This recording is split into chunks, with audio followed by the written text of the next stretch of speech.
Good evening and welcome to this public lecture organized by the Hindu Center for Politics and Public Policy. At the outset, I'd like to thank all of you for making it to this lecture, braving Chennai's rains.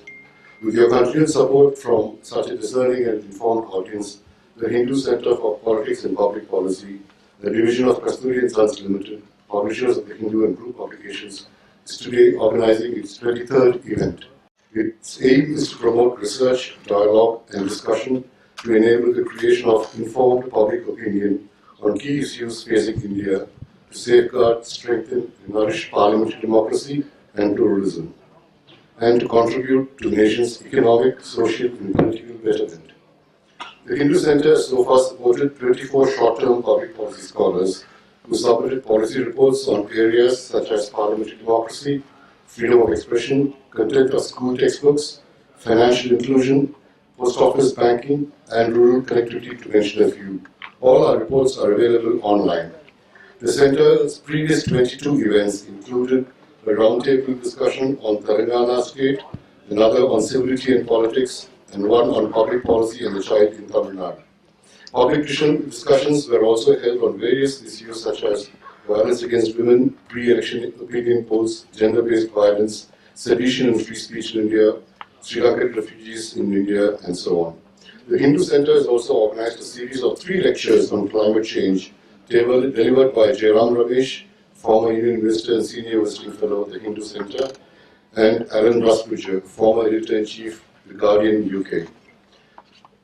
Our commentaries are available online and all of them are accessible at www.thehinducenter.com.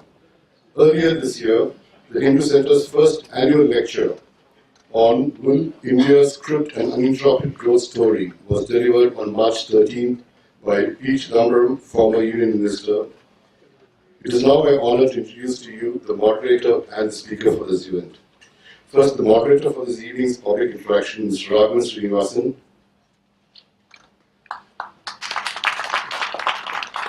He also writes under the name Ravi Srinivasan. He is the editor of the Hindu Business Line.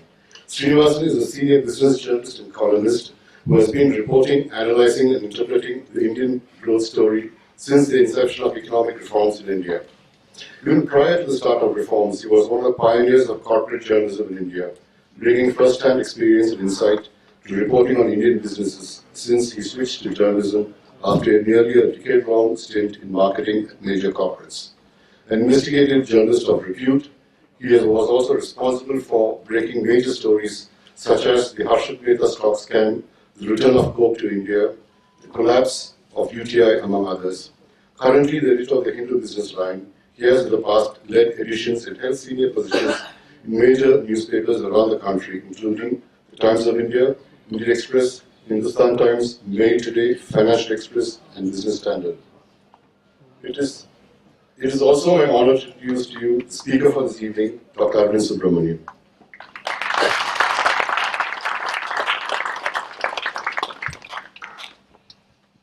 Dr. Subramanian is the Chief Economic Advisor to the Government of India, Ministry of Finance, since October 16, 2014. He is on leave from the Peterson Institute for International Economics and Center for Global Development, Washington, D.C. His award-winning book, Eclipse, Living in the Shadow of China's Economic Dominance, was published in 2011 and has printed 130,000 copies worldwide in 4 languages. In 2011, Foreign Policy magazine named him as one of the top 11 global thinkers. The same year, India Today named him as one of the top 30 masters of the mind in India over the last 30 years. He has worked in the research department of the International Monetary Fund, the GATT, during the Uruguay round of trade negotiations, and has taught at Harvard and Johns Hopkins universities. He has written on India, growth, trade, development, institutions, aid, climate change, oil, intellectual property rights, the World Trade Organization, China, and Africa. Today he will speak to us on cooperative and competitive federalism to foster reform, the case of the power sector. Dr. Subramanian holds an undergraduate degree from St. Stephen's College, New Delhi, a Masters of Business Administration from Indian Institute of Management, Ahmedabad, and MPhil and DPhil degrees from the University of Oxford. Dr. Subramanian, may I request that you please turn off your mobile phones or at least put them on silent mode, please. Thank you. Preferably switch them off. Good afternoon, everyone.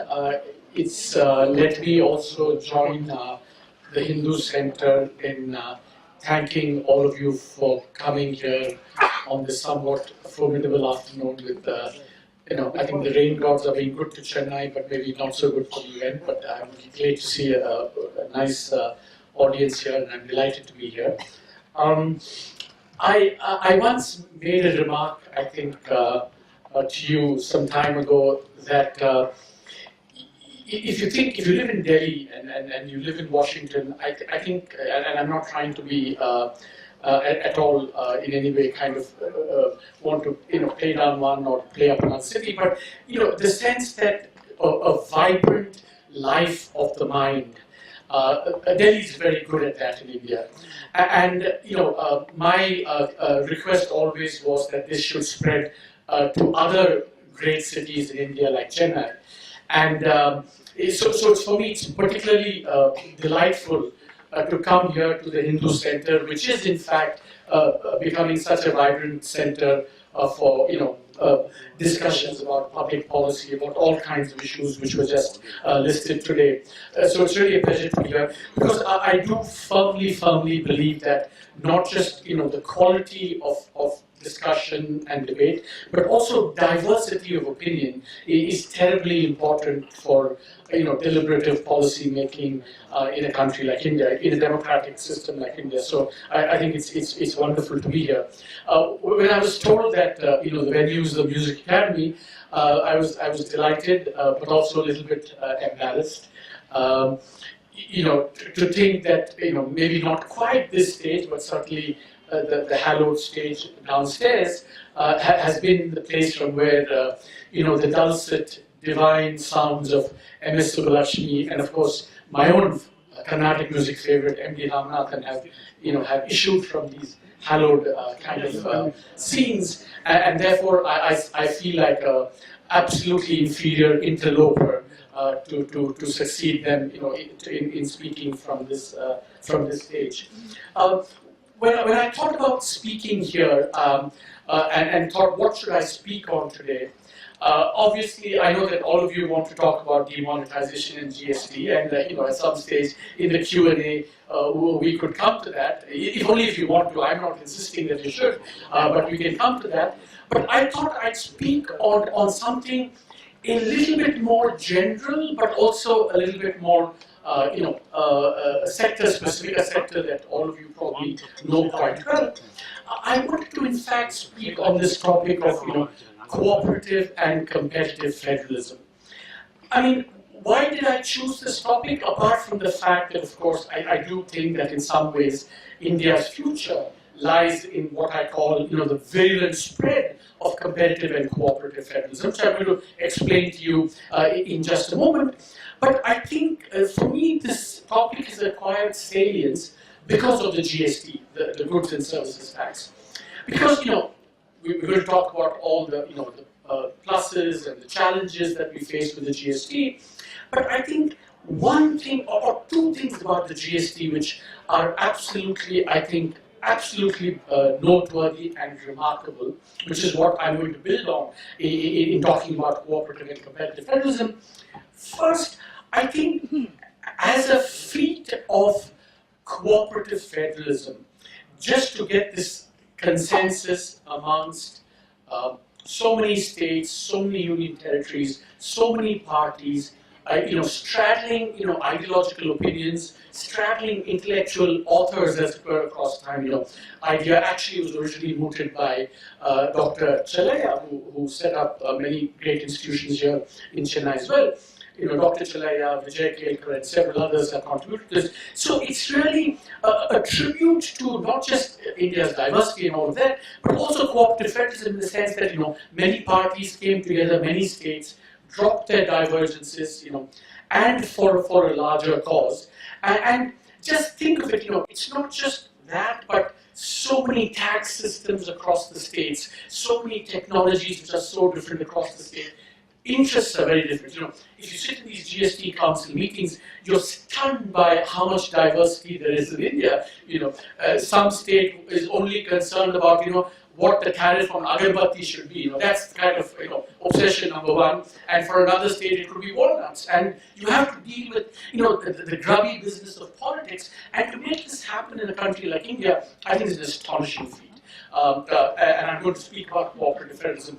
The other sense in which I think it is remarkable, and I'm going to come also build on that in the case of power, is that, if you think about, and also if you look at the Constitution of India, which I did a little bit in the context of the last survey, what you find is that there is a great sense in wanting to create one political India. I think our founding fathers were obsessed with that, and I think it's a remarkable achievement. But you don't find the same concern in creating one economic India. And that's why, if you look at, for example, what the Constitution says about creating one India, one economic India, and compare it with other comparable legal documents like the United States Constitution or the European Constitution or even the WTO, World Trade Organization, you find that the Constitution basically says states can do what they want as far as economics is concerned. But the GST has actually made us one market, one tax. So the notion that we're going to become one economic India is something actually quite remarkable that the GST has achieved. So it's in the context of that I want to extend that and talk about cooperative and competitive federalism and apply that to the power sector, which I think is actually a very important sector in India. Now, what do I mean by cooperative federalism? By cooperative federalism, I mean something very simple, that all the states and the union territories and the center come together for a common cause, which is in India's greater good. Although there may be some states may win, some states may lose, but overall the country gains as a whole, and that's what it needn't be just on the economic side. It could be on water sharing, it could be on creating a common market, it could be all kinds of things. But the notion that people come together, shed their things for a larger cause, and I mean the phrase we use in this, and the phrase that the finance minister has used often to describe the GST, is not that states are giving up their sovereignty, which to some extent they are, but everyone decides to pool sovereignty.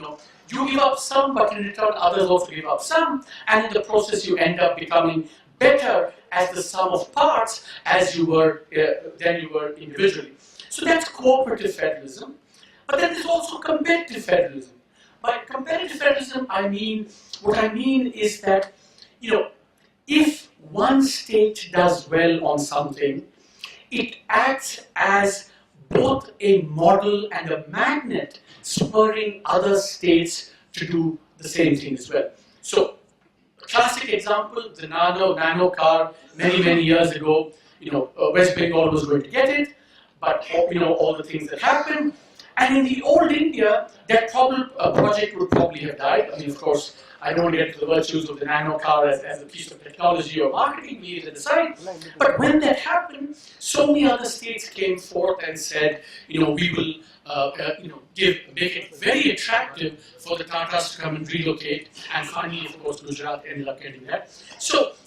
And similarly, I'm told, for example, some massive investments in the auto sector, and you probably know better than I do.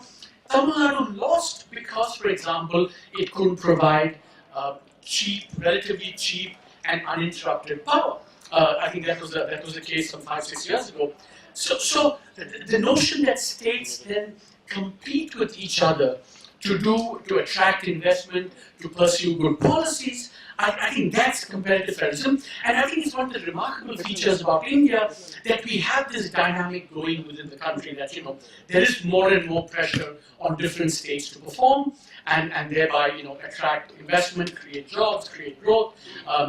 It's almost becoming a little bit of a joke that how many states and chief ministers have investor conferences both within and outside the country in order to attract and to say that we're a good place, we're a good investment destination, and so I think that's the competitive federalism logic. But of course, let's also keep in mind that competitive federalism has a doppelganger, the opposite, which is competitive populism.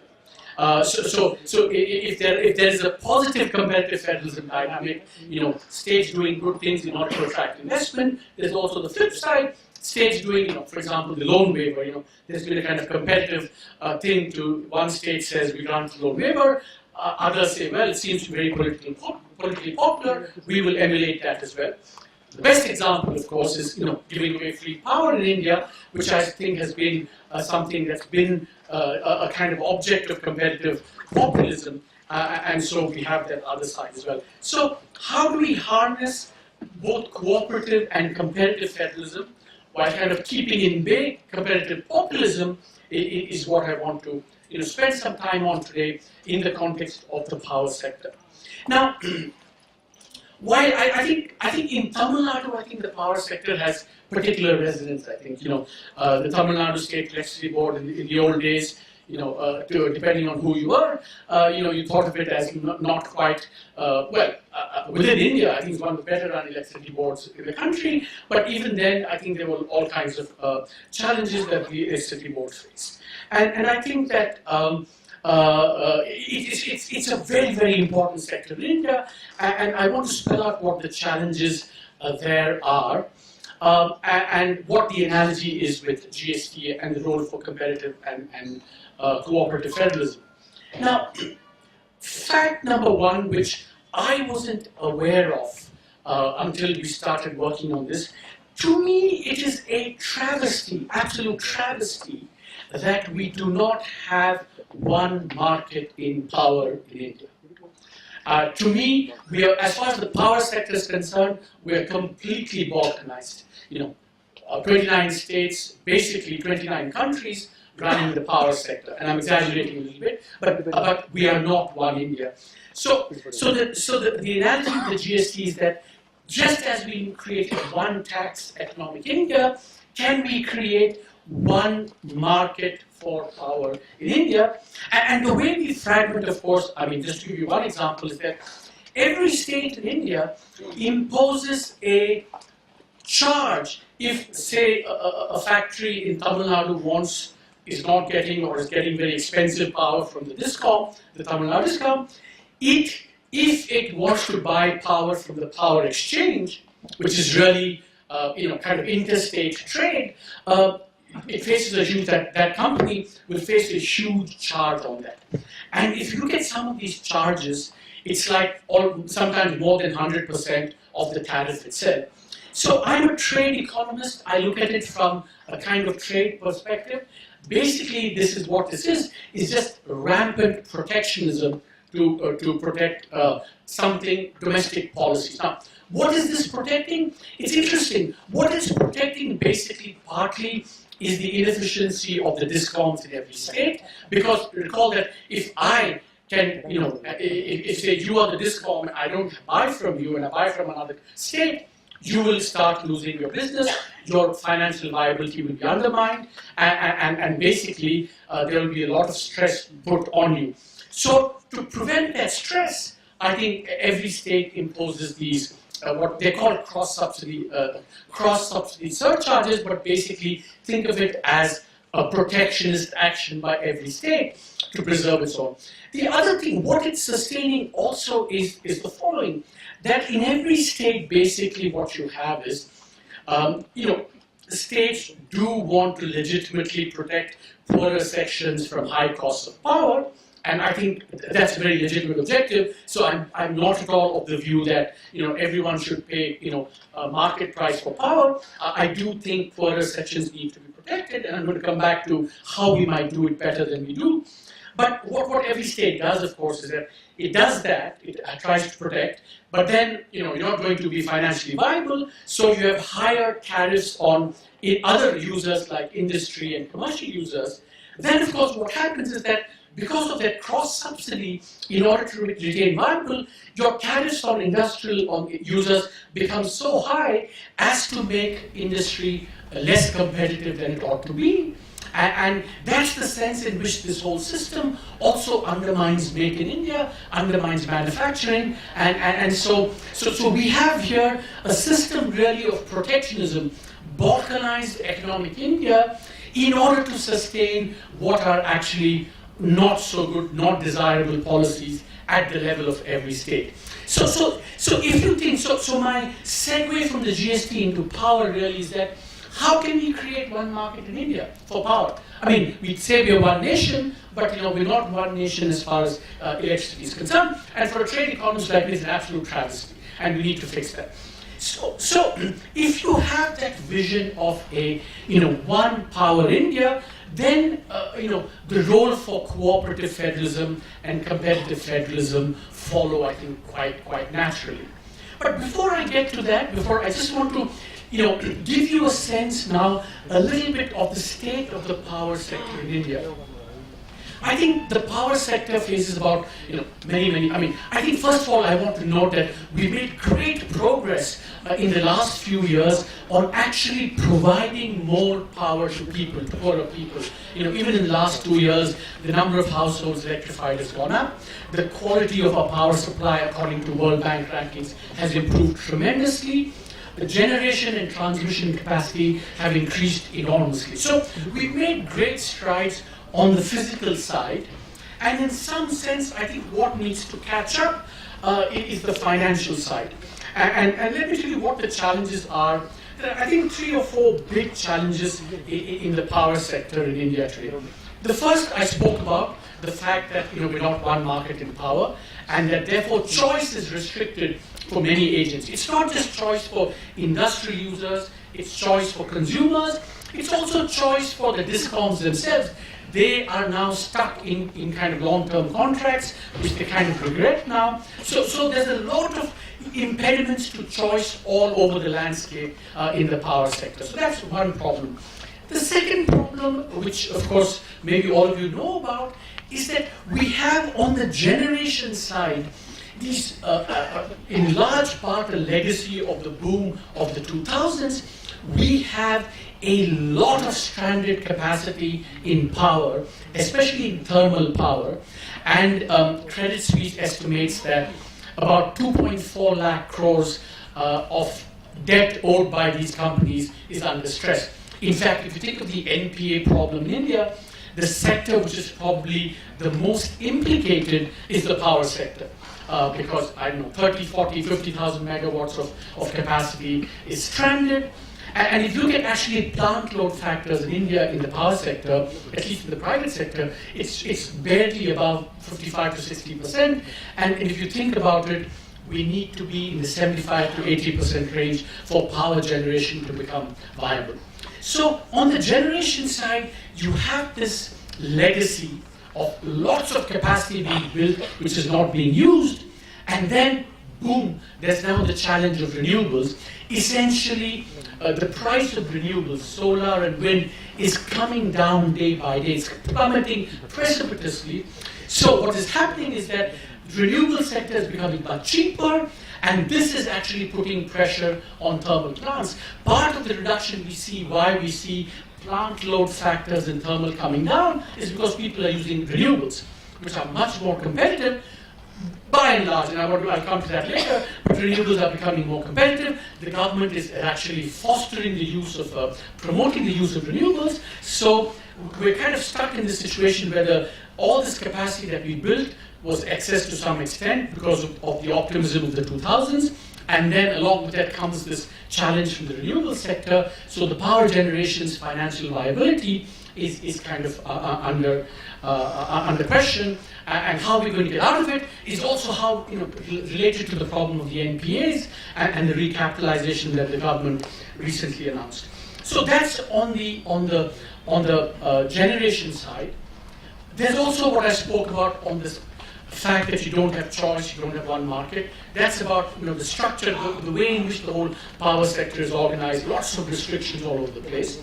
And of course, the third and a big problem is, of course, the fundamental problem why we never had financial viability of the old electricity boards and now the discoms is that the political process finds it very difficult to charge for power, at least to charge for power in a way commensurate with the cost of production. I mean, that's a fundamental, you know better than I do how every government, state government comes and promises free power.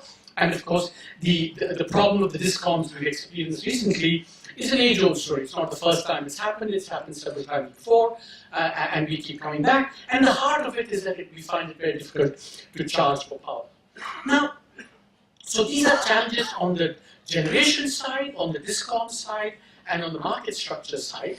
But there's also a kind of broader problem with the power sector, which is that it is so non-transparent, so complex, so not simple at all. Anything that you see in the power sector, like everything about India, I think we Indians love complexity. I think it's almost a badge of our kind of intellectual sophistication that we love this complexity. And whenever I'm a simple-minded person who's kind of mentally un-Indian and lived most of the time abroad. And when you come and have these discussions and you say, what about this? And the stock response I always get is, but it's very complicated, lots of nuances here and there, and I feel like saying, man, give me the simple bottom line and let's get on with it, So we love complexity. Even the GST, for example, agarbatti is one rate, and walnuts another rate, and cashew nuts another rate, all this kind of thing goes on. And here I want to give you a story, an example of complexity in the power sector. About a year and a half or 2 years ago, I was in Bihar and I went to see the Chief Minister, Mr. Nitish Kumar. Extremely thoughtful person, very, very thoughtful, and spent about an hour and a half, 2 hours with him.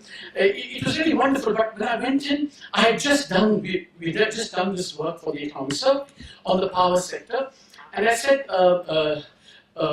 Honorable Chief Minister, I'm going to ask, so I began by saying, I'm going to ask you a question. Tell me, in Bihar, how many tariff rates for electricity do you have? And two of his kind of aides were also sitting. So he said, "Nahi, mujhe nahi malum, I don't know." He turned to his people. They kind of hummed and hawed, and they weren't quite sure.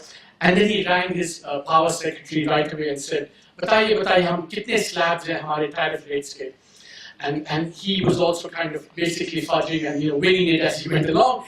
He said, "Sir, 5-10 slab honge." So Mr. Ishwar put down the phone and said, "Arvind ji, 5-10 hai." I said, "Challenge, not possible. It cannot be only 5-10. It's many more." So he picked up the phone again and rang his person. And after about 20-25 minutes, the man came and said, sorry sir, maybe there are about 20-25 tariff slabs for power. So we left the conversation with me saying, I don't believe this, Mr. Chief Minister. He's saying, "Nahi, Arvind ji, aisa hi hai." So the next morning I went, I checked the Bihar tariff schedule. I rang him back, and he was graceful enough to receive the phone. And I said, "Mr. Chief Minister, I've checked. You have at least 65 to 70 slabs for tariff rates in Gujarat. And I can guarantee you that the actual number is probably twice that." Now think about it. Think about this, that when we think of a market, you go and buy Pepsi or Coke, it's one price. If it's Coke, it's Coke. A bottle of Coke, you pay a certain amount. But for power, we have, if you go to the text of the lecture, we showed this in the essay from the state. The notion that truth is stranger than fiction, is proven in spades when it comes to, the imaginations of the electricity regulators is far more riotous than any of us could imagine. There are slabs for pisciculture, for rabbit farms, small rabbit farms, big rabbit farms, panchayat municipalities. Panchayat municipalities at day, panchayat at night. This just goes on. I'm not making this stuff up. There are hundreds of tariff slabs. Over and above that, there are, in Rajasthan, for example, there's a discount if you have a BPL card. There's a discount if you pay ahead of time. All kinds of things. How can you run any market system where a commodity has 100, 200 prices depending upon when it's used, how it's used, where it's used. You cannot run a market system. But we know why this happens. It happens because this kind of complexity actually encourages rent-seeking, encourages corruption. You know that the pisciculture guy, in order to get a lower rate, has done some deal with the regulator where the power is 5 rupees for everyone, and he gets it at 4 rupees 25 paise or something like that. So this is, this kind of complexity is all over the system. For example, solar power, for example. I've tried, I don't know what kind of subsidies we give solar today. I think the objective that the Prime Minister has is a very laudable one. I think we've changed the dynamic on climate change through our emphasis on renewables and solar and getting away from coal. But, we give a lot of subsidies. Do we give it at the central level, at the state level? Do we give it as direct expenditure? Do we give it as tax breaks? Are they on balance sheet? Are they off balance sheet?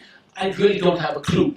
So the question is that how can you make policies if there is such lack of transparency in the system? So I think overriding kind of generic issues of lack of transparency, lack of simplicity is kind of a broader issue facing the power sector as well. So how much time do I have? Another 5-10 minutes? Okay. So now how should we address these problems? All these challenges in the power sector. I don't want to go through each and every one of them. The power generation problem. I think what is happening now more and more is the discoms that buy power, they've been locked into these long-term agreements to buy at 6 and 7 rupees and 5 rupees per kilowatt hour, and they see the price of renewables crashing every day. Every auction for solar, every auction for wind, 3 rupees, 250, even lower than that sometimes. And they're saying, well, why should we? Okay, so we're stuck in these contracts. We're going to repudiate these contracts and renegotiate them, and basically renege on them, even though the Supreme Court has said that you cannot. And they're actually trying to renegotiate them in order to buy. In fact, it's interesting. The discoms now are actually not buying according to their long-term contracts and going and buying from the power exchanges because they get a much cheaper price. But there's a problem here. On the one hand, we believe in sanctity of contracts. If you sign a contract, you've got to adhere to it, especially if it's a government. It has to adhere to it. But I have some sympathy for these discoms. Why should they pay 6 rupees when technology, which they never anticipated, nobody anticipated, has led to prices at 2 and 250 and so on. So we need to I think, find a way of being able to renegotiate these power purchase agreements, and how we're going to do that, I think, is a big challenge. But that's one big problem there is. The other, I think, problem is the whole coal versus renewables debate. I gave a lecture, the 16th Darbari State Memorial Lecture, a few months ago, where again we have the same dilemma between coal and renewables. Everyone is really enthused about, enamored with renewables, quite rightly so, because after all, coal has so many problems. And the title of my lecture was provocatively, renewables may be the future, but are they the present? And I was trying to make the case that we need to think a bit more carefully about this trade-off, because it's possible that if you look at the numbers carefully, renewables are not yet competitive with coal, as it were.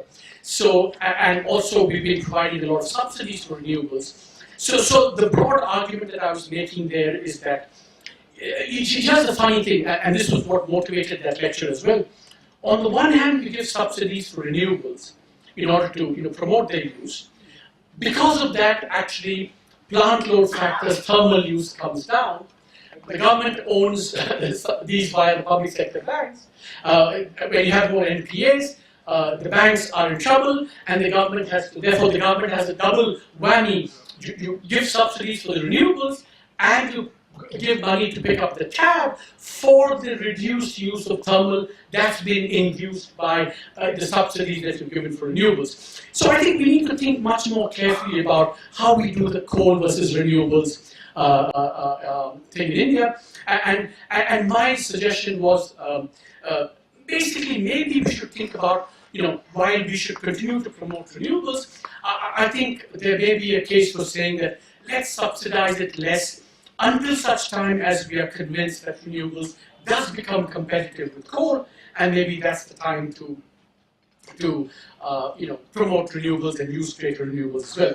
So that's on the coal versus renewables. On the NPA, as I said, I want these cross-subsidy surcharges. I want India to be one market for power, not just because that has to be the animating vision for all of us in this 21st century, one economic India, but also because by doing that, you will put pressure on the discoms to become more efficient and to better price power as well.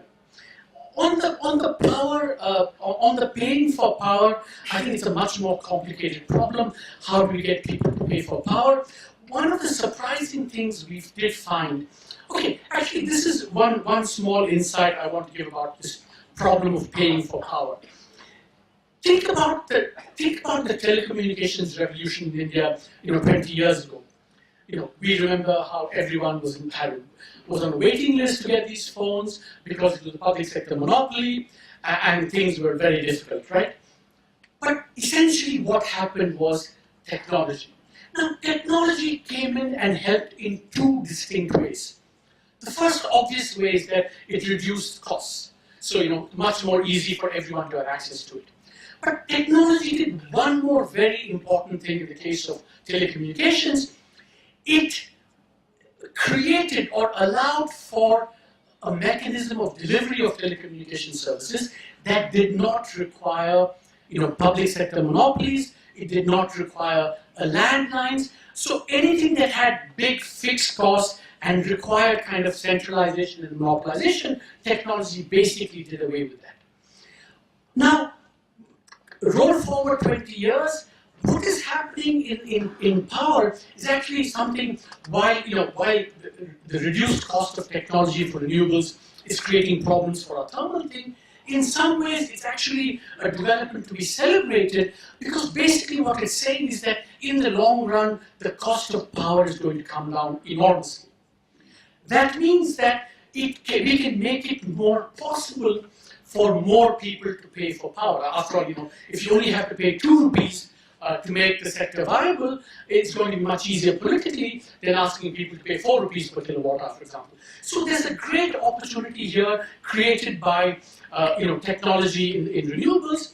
But what this technology has not done as yet, which is what makes the problem complicated in power, is that you still need these monopolies. You still need the transmission towers. You still need the lines and all of that, the metering and all of that, which is going to make power a little bit more intractable than the technology revolution in telecommunications. So I think that's a challenge. I think there's an opportunity here for getting people to pay more for power by technology, but I think we need to harness it properly and so on.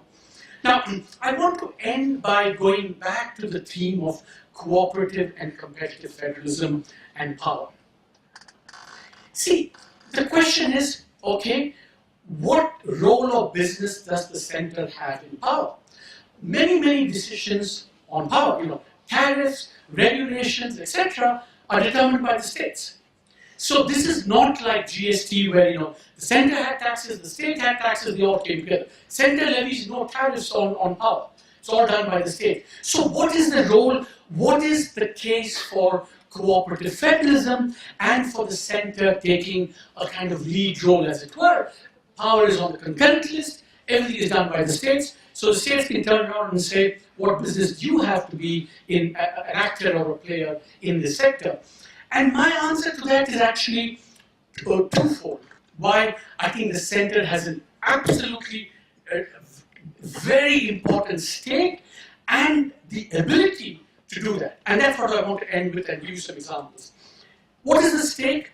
If you think about it, whether it's power generation or whether it's the discoms, finally, when things go bad financially, it comes back to the central government in one way or the other. In the case of generation, the NPAs that have happened hit the public sector banks, government owns the public sector banks, so the government is implicated in that. Similarly, we've just done this Uday scheme, where basically the discoms were not in very good shape. The state government took over some of these things. But these state things are finally guaranteed, or people think they're guaranteed by the center. And of course, state finances are very important for the center because overall macroeconomic stability depends upon what the states do as well. So the center has a deep financial stake, which happens again and again and again. So the center has a very important role to play. Second, as I've said so many times ad nauseum even in this lecture, the center has a stake. In fact, it's absolutely its first order of business for the center to make sure that we run India. We can't be a balkanized economic India in power. We cannot let the states impose these things and create fragmented markets in India. So that's the second thing. Now, how can this competitive and cooperative federalism be used in India? See, I can think of many ways where the center can do it. The center can do sticks and carrots. For example, in the case of the Uday scheme, the center used carrots, for example, saying you do this, you'll have lower interest rates, and that was an incentive for states to perform. The center, for example, can basically say we will not allow these cross-subsidy charges. We will insist, maybe even invoke the constitution to say we must have one market in power. We'll get stick to ensure that states undertake reforms. The other thing that the center can do, of course, is that, if you think about I haven't showed you that, every state has a tariff schedule that has, hundreds of tariff slabs. What the center can do, of course, is that bring all the regulators together, which actually the Ministry of Power, to its great credit, is doing now, to get these regulators together and say, look, this is not serious. We have to have some kind of rationality and simplicity in the design of tariffs. It can bang heads together.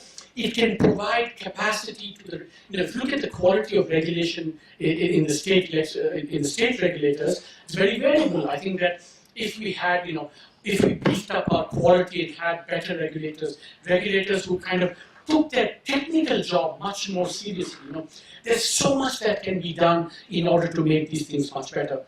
The other thing that the center can do is to reward good practice. If, for example, a state implements DBT in power, the center can say, well, we will actually finance some of that. And that's the way of inducing better policies as well. Finally, and I think this is a pet theme of mine, in the GST, for example, electricity is not part of the GST.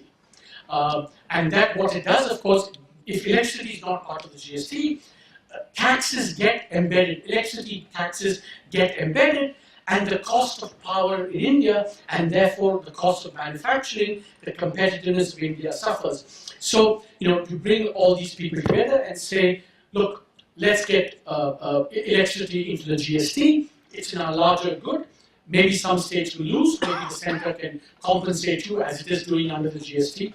So there are really a lot of things that can be done within this framework of cooperative and competitive federalism, like we've done for the GST, which we can do for power. And it seems esoteric, the power sector seems very technical. If you get into the details of this, it's really a very complicated thing. But if you step back and said, no, we must have a vision for one market in power, we can bring it about by the center taking this lead role and fostering this cooperative and competitive federalism. I think, not just for the power sector, I believe that this is a model that should be used across the board in other sectors. Water sharing, creating a common market.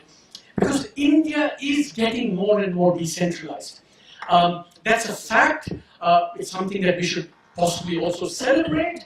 But the way to make this thing work as the country gets more decentralized is to, on the one hand, get more cooperation so that common interests can be pursued, and also unleash the dynamism that comes from decentralization. Make Tamil Nadu compete with Gujarat to attract investment based on having a better quality of power, lower cost of power. Therein lies, as I like to say, in the virulent spread of cooperative and competitive federalism, drawing upon the experience of the GST. The GST is an early harbinger in this respect. Therein lies the future of economic India. Thank you. Thank you very much, Dr. Subramanian. May I add to my personal welcome to Chennai.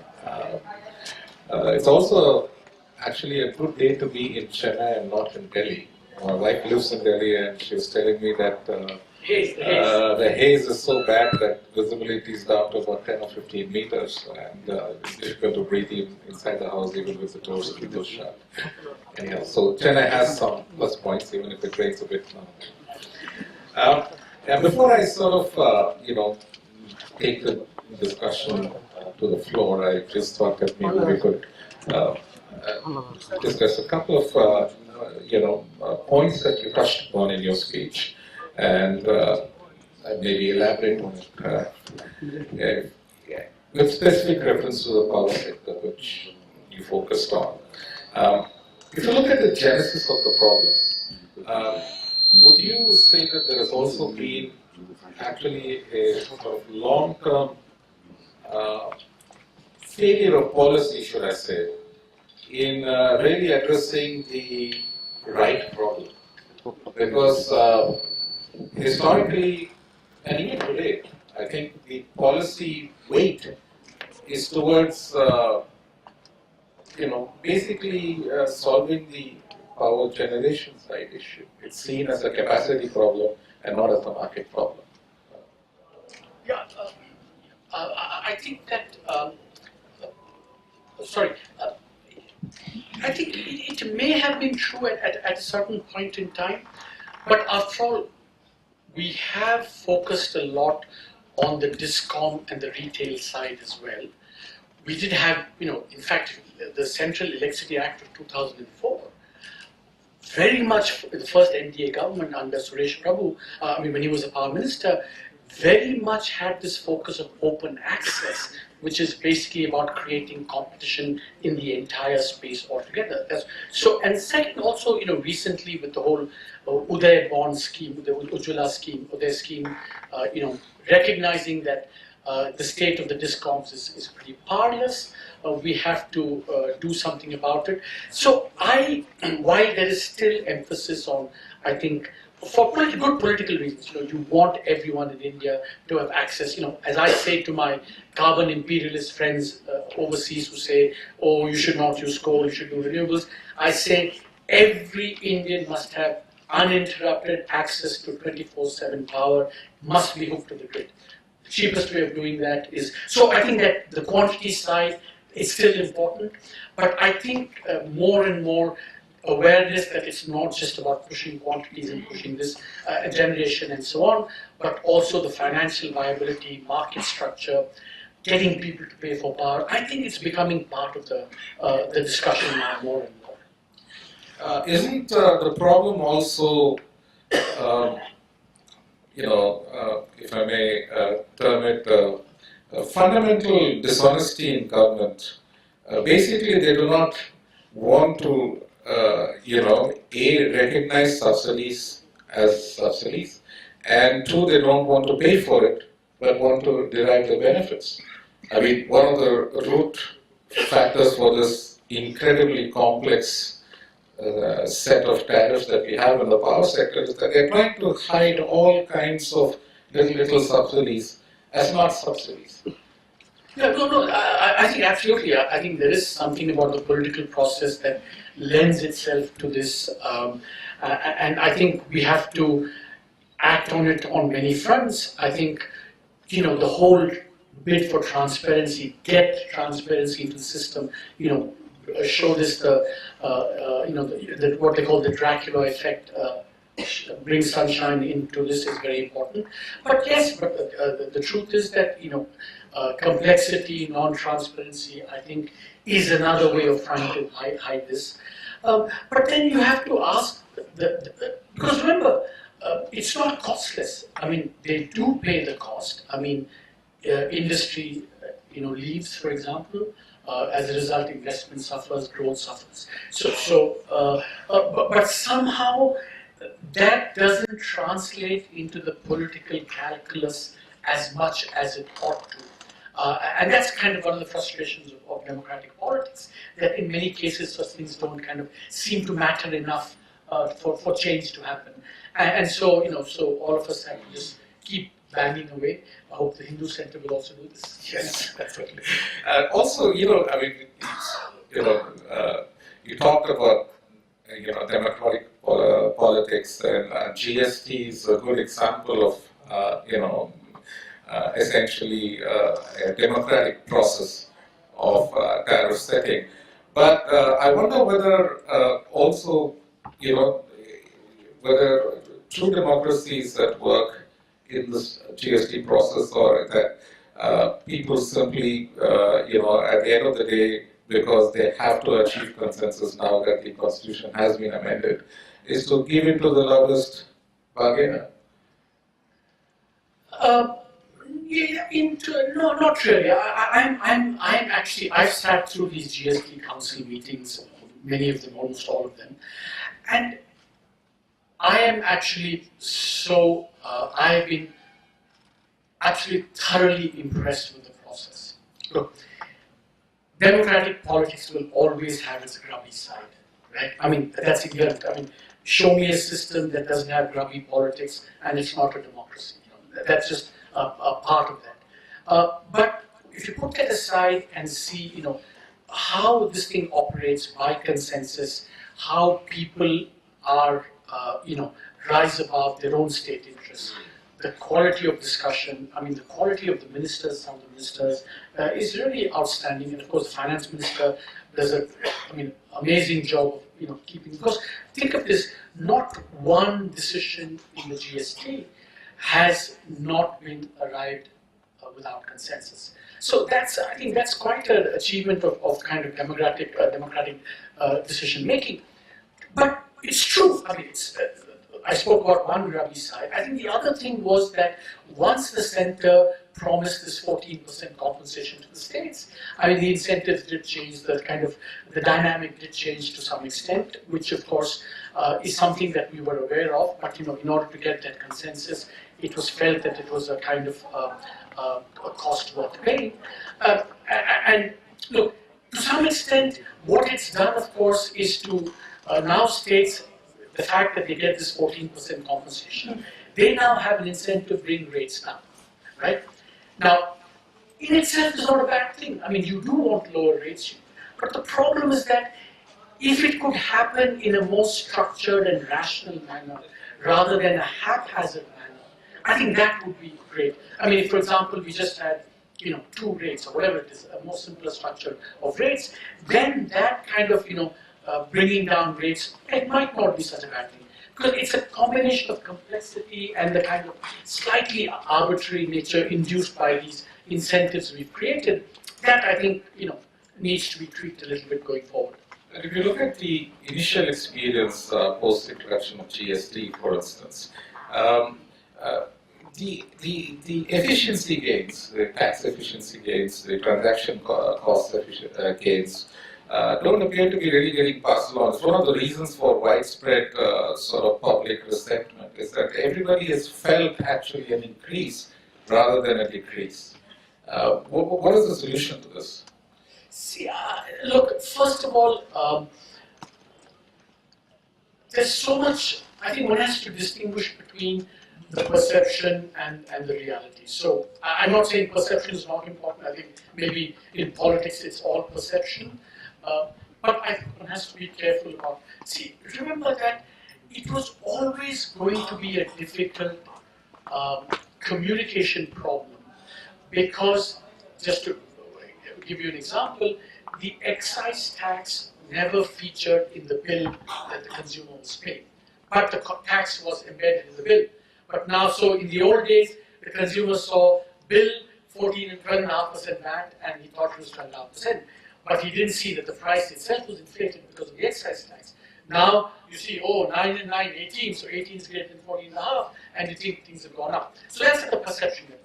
At the level of fact, maybe in some cases it has happened, but I can tell you that there was absolutely a concerted, conscious effort to make sure that every rate basically was at or below the pre-existing rate when everything was taken together.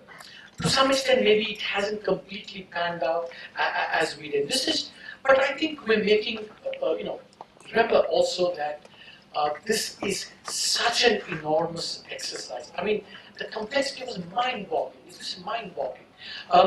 That it was going, and nobody ever thought it was going to be flawless or smooth. I think what is important now is that we learn from our, the experience. We reduce the compliance burden on small guys.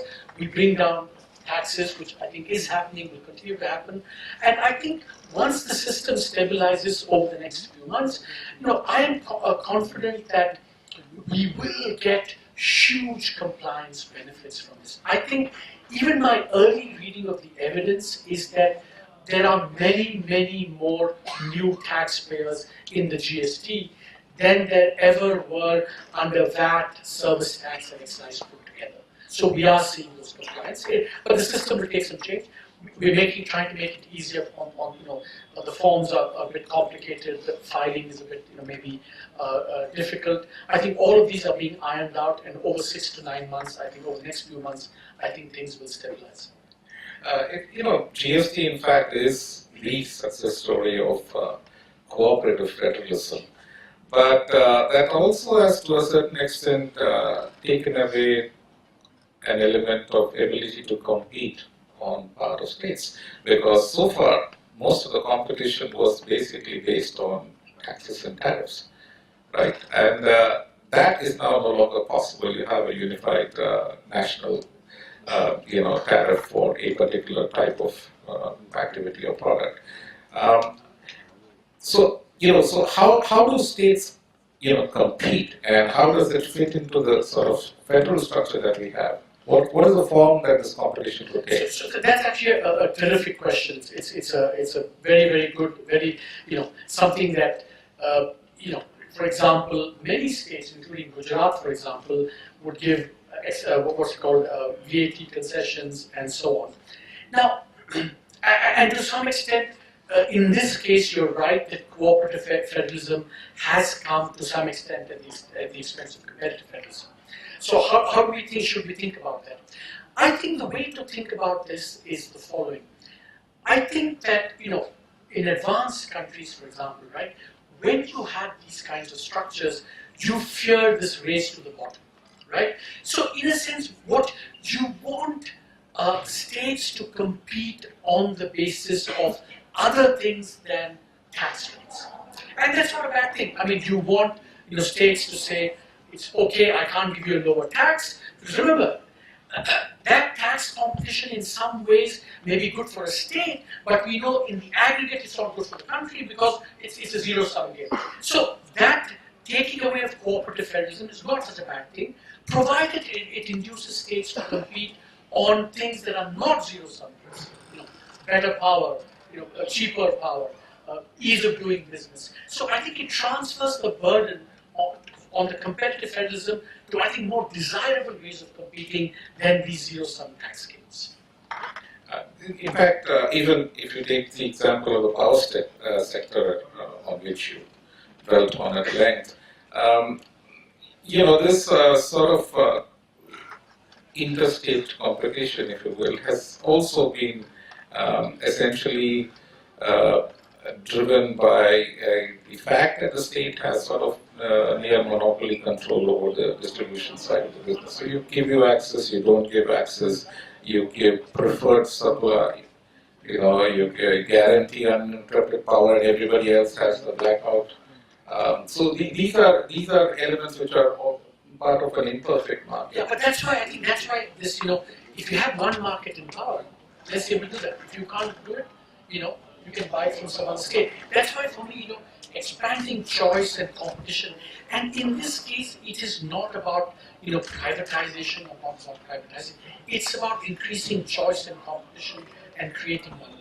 And then there will be pressure on these unsustainable policies to kind of unwind themselves. So why do you think that we haven't actually managed to? Sorry. Yes.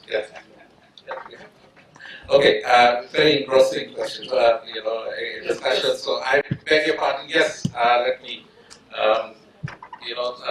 put the floor open. Just a couple of ground rules. Please restrict it to an actual question and not a statement of view, and do try to be brief. My name is Ram. Yes. And only one question and one Yes, yes. Would it be right to say that some years ago the idea was mooted and also implemented the setting up of national power grid? One nation, one grid was the objective, and to integrate the entire country into one seamless network and to meet the objectives which you have stated. Is that the way forward, or something has gone wrong there? No, I think that there is still a need for one common infrastructure of the national grid. I mean, that's true everywhere. And I think we made a lot of progress. The fact that you have power exchanges now is only possible because of having one grid. So I think that's, the need for public investment. See, these are public goods which have to be supplied by the government. Huge benefits from that. And so having one grid, in fact, at some stage we will also have to get all our solar stuff, connected to the grid as well. So the grid is absolutely essential, and we're making a lot of progress on that. Yeah.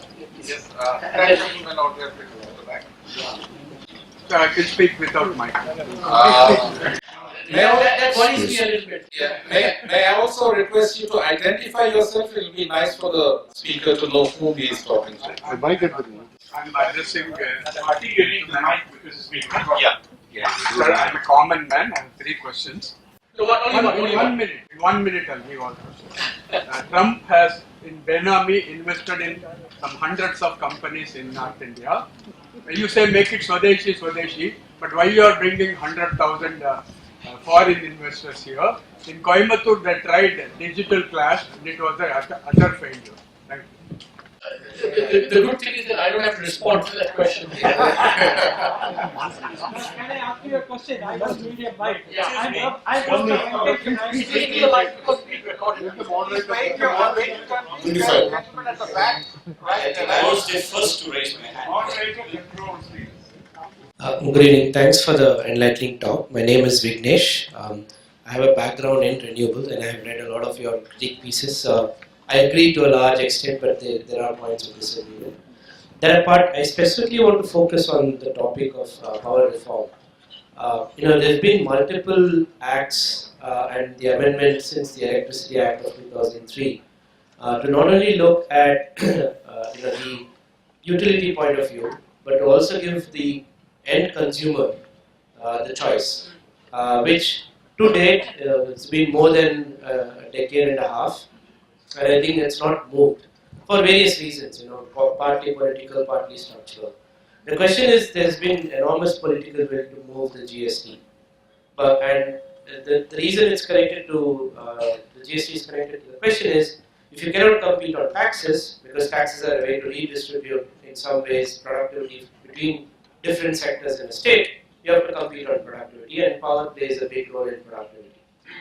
So in that case, why is there so much stalling on productivity in the power sector from a consumer standpoint? Everything that you said about the cost to lay lines, etc., other economies have tackled it in a way of giving reasonable returns on fixed capex versus better returns on better services, the analogy of the telecom sector. So just trying to understand what is it that is stalling that kind of a thought process in power, and why not use the technologies, like solar. I mean, I think that is, you asked a kind of a great and existential question, why have broadly power reforms been not as rapid as in other sectors? And, I do think that at some level, the notion that you have to recoup your investment from the consumer, I think that's always been very difficult, especially when you have a lot of poor consumers. I think that's, in a sense, and it's a very understandable problem, right? After all, we did the same thing in telecom. I think things are changing. I think, for example, that there is greater awareness, and I think the Ministry of Power is moving in that direction, to have more competition for consumers as well. After all, we've had some experiments on that in some cities with mixed results. Some have done better than others. I think we're going to draw upon that.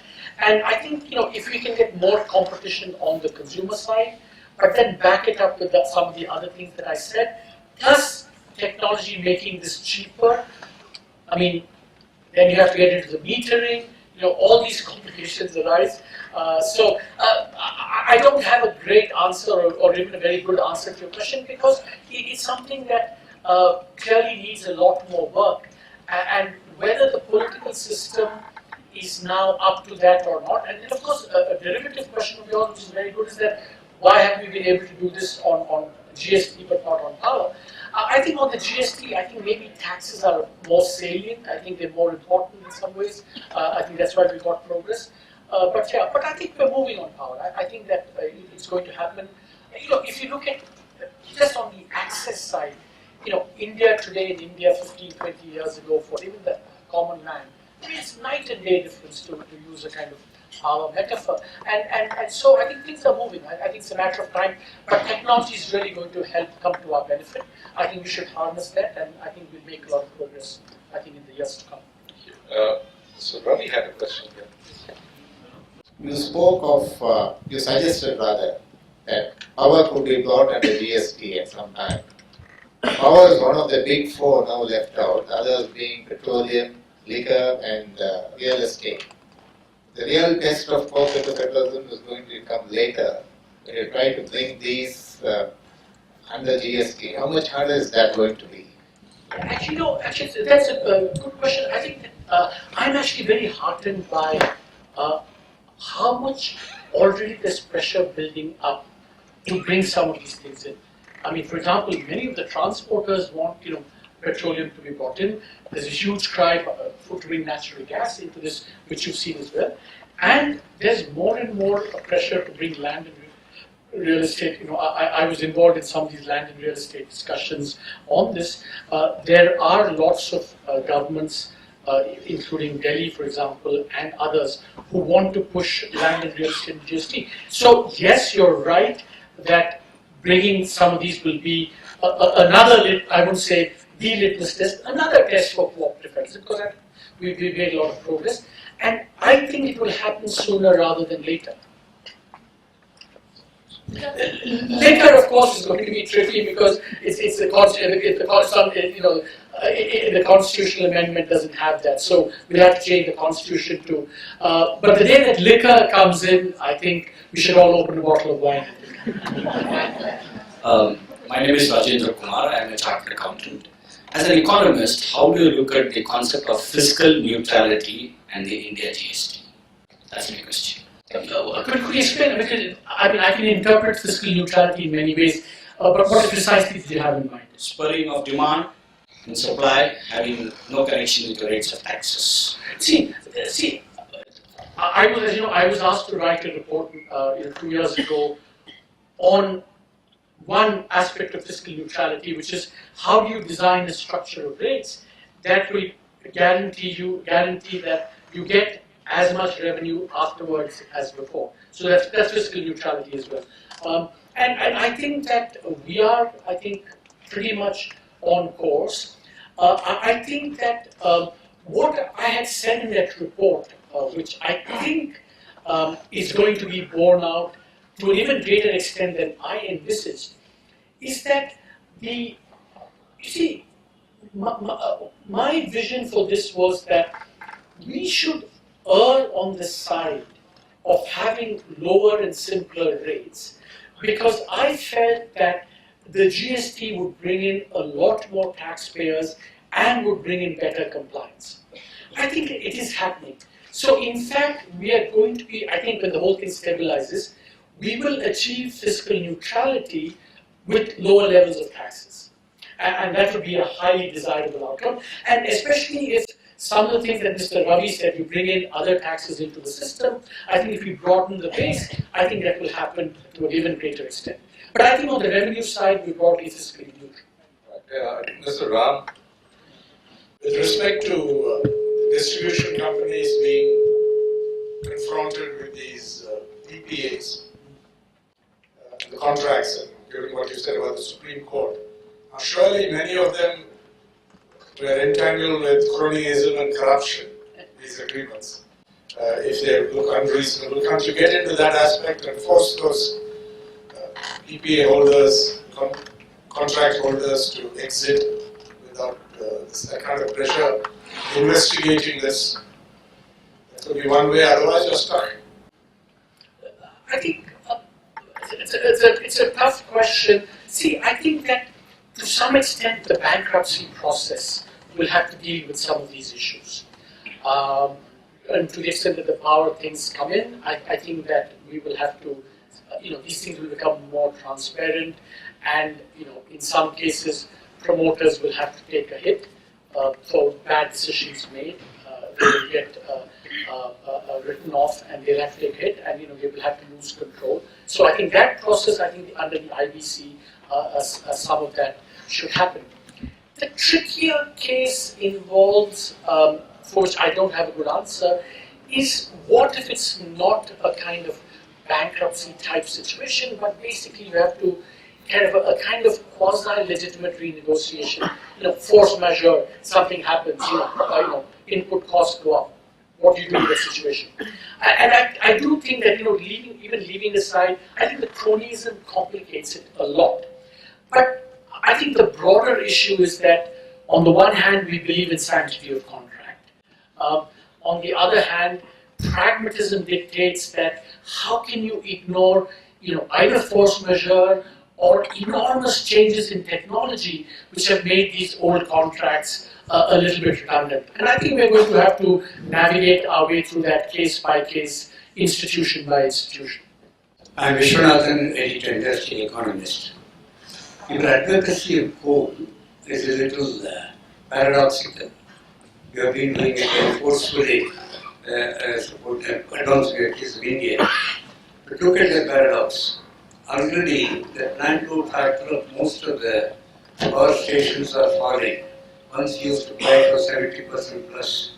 But some of these it has fallen to less than 40%. You are advocating now more coal-fired stations. Unless you design a particular cost of directed tariffs, how will it fit with the competitiveness we are advocating? One more small question. It's a very big question. Can I take that? See, first I want to make clear that I am not advocating, building new coal-fired stations. I have nowhere said that, and I've had these long discussions. That's a more tricky case. I'm not advocating. Your lecture normally points to the direction. No. So what I am saying is that the existing capacity that we've invested in coal and thermal, those should be, much better used. There we had plant load factors of, as you said, 50, 40%. We have to get that up to 75, 80. And remember, my argument is that some of that decline in plant load factors, right? Some of it is due to, whatever the economy is what it is, all these external reasons. But some of it is also due to the fact that we have subsidized renewables. So the policy dilemma is, if you subsidize renewables, money from the government, as a result you reduce plant load factors, increase NPAs, and have to recapitalize banks, that's more money from the government.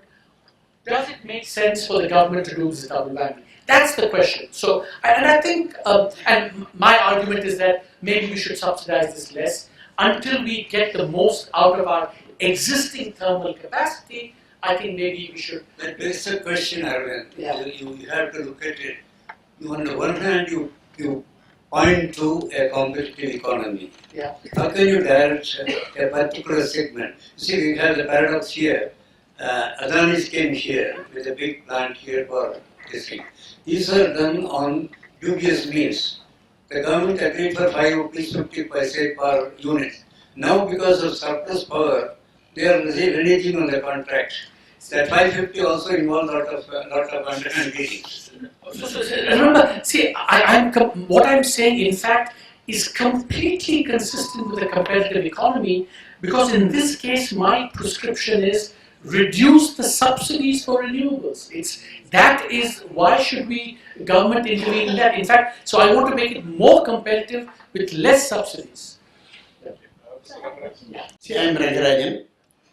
See, you have explained very nicely, thank you very much. About the transmission and distribution, if you see the international figure, India is very high. How are you going to brought to the China level? China is the lowest according to the figure available here. What is your idea? How the government is going to face that? My second point is about wind, solar and thermal you have explained. See, some of the foreign direct investment, for example, China is coming here with a turnkey system, which affects our own BHC and other companies. How are you going to tackle that? So look, on the transmission and distribution losses, and in fact also our commercial losses are somewhat high. That is a symptom, not the cause. That's the symptom. And it's come about for many reasons that I tried to explain in the lecture. Not being able to pay for power, the inefficiencies that are sustained by having these, balkanized, fragmented markets where, because you have that, inefficiencies are sustained. So you really need a package of measures. There's no one thing that you can do to reduce the T&D losses. You have to do a packet of things, on the generation level, the distribution level, paying for power, creating one market, handling the coal versus renewables. You have to do a lot of things. There's not just one thing that you can do. On the whole question of, Chinese kind of imports and, Chinese, look, this is a kind of very tricky question, right? That on the one hand, as an economist, you want to say that anything that brings in more investment, increases productivity, reduces costs, is a good thing. I mean, and I think all of us at some level believe that. But I don't think, as a major economy and a rising power, we can completely ignore geopolitics. So these are complicated decisions that have to be made. And my own view is that, we have to, take into account this thing. But I do believe that, there's an old saying that countries that trade goods don't trade blows. And so, in that sense, if more economic integration can be a glue, that can also help. Because remember now, with the US administration, you have a very different view of trade. Trade is seen as a zero-sum game. It's about power and conflict. And we're all nervous about that, right? About where that will lead to going forward. So I am more partial to the view that while kind of geopolitics is very important, cannot be ignored, has to be factored in policy making, but we also have to believe in the power of economic integration to actually help solve problems around the world. Hello sir, I'm Saishri and I'm working with Goldman Sachs in the lending department. So I have a question, it is more from a reform standpoint. I want to understand what is the role of investment banking in bringing reforms to public sector, considering that the corpus and the corpus of the investment, second is the appetite to take risk. So when it both goes well for an investment bank, so what is the scope for them in the public sector? And the second question is, it's good that you didn't ask this question in the United States in the aftermath of the global financial crisis, because this guy from Rolling Stone had this great expression for Goldman Sachs, a vampire squid that has its tentacles all around the economy, or some such very lurid imagery. You're asking that 10 years after the crisis, and in India, not the United States, so it's a safer question to ask. Look, the question is a broader one. What is the role of finance in development? And investment banking is one part of that. I think finance has a very important role to play. I think financial inclusion, which this government has kind of emphasized, has a terribly important role. I mean, bringing people into the financial system, the poor, whether on the payment side or especially on the credit side, is terribly important. I think that for me, the more people who can get, more poor people who can get access to credit, I think it's unambiguously good for the economy. But people around the world are rethinking the role of finance more broadly. Finance has proved to be, at least in the advanced countries, the tail that has wagged the dog and taken it in somewhat undesirable directions. The whole role of the financial sector is coming into question. So I think we need to have a healthy kind of embrace, financial sector, but have a slightly healthy skepticism about what it can or cannot do. But on the financial inclusion for the poor, I think if Goldman Sachs can do more of that, unambiguously good for the Indian economy. But whether that's your clientele, I don't know. Well, namaskaram. Namaskaram. I am Ramesh, a contemplative economist. Well, Are you implying that I'm a non-contemplative economist? Please, I'm joking. Please. Thanks for the lighter vein comment. Well, I am able to observe a triple whammy, not just a double whammy, in the sense that we seem to be having excess capacity in terms of power generation, and with the existing capacity that we are having, we are going through a less amount of power generation that is being done, and something is being spoken around like 55% and also 40 and 45, and all kinds of numbers. And at the same time, we are having a nascent industry in the form of the other non-fossil fuels being pushed up and propped up and stuff like that, and with all these photovoltaic cells and all coming into the Indian market, and which is yet to take off in a big way. So we seem to be having triple whammy. And at the same time, we are also finding that the consumption pattern in India has dropped substantially thanks to the dip in the industrial activity as such in the last couple of years. So when that is the case, how are we really going to handle this situation and see to it that we come back to the pre-2014 era? I think that should we be going there at all? it began as an innocuous question about power, and it's become a loaded question about growth in the last many years. Look, I think that getting growth into the 8 to 10% range, I think, is absolutely desirable and necessary for the Indian economy. I think the whole challenge of policy making now is how do you revive investment, how do you get growth up, and so on. And the diagnosis that we had made and I had made 2-3 years ago was that one of the critical problems was this twin balance sheet problem, that there was over borrowing and over lending during the boom period, and now we saddled the legacy of that. I think that with the resolution process under the IBC and now the recapitalization of the banks, I think we're taking the steps necessary to revive investment and get credit growth back up again. So I think let's see how this whole thing is going to pan out.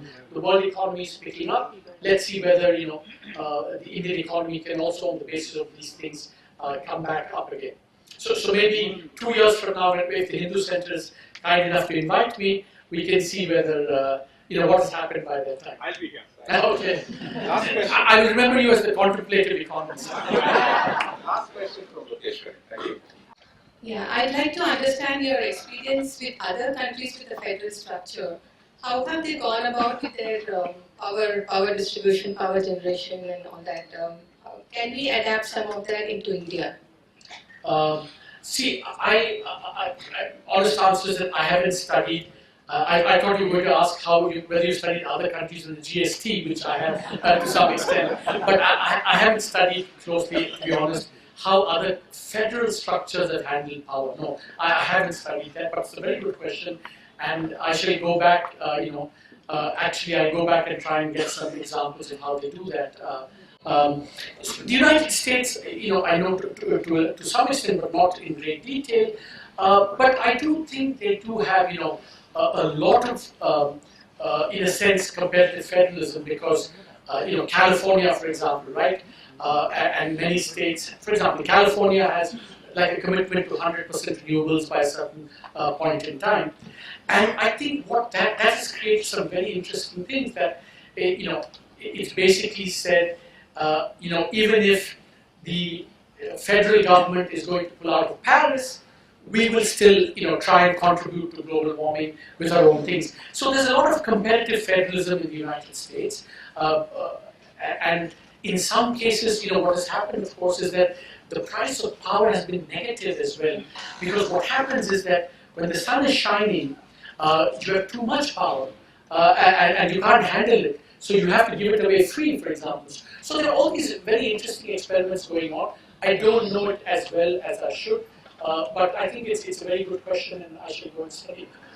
Thank you very much. I think we'll bring the discussion to a close here. It's been, really informative and engrossing, and I must apologize on behalf of the audience for having hogged a little bit too much of your time with my own questions. I just wish that I had a little bit more time. Thank you very much. Thank you. Thank you. The only thing I'd like to say is that I escaped the demonetization question.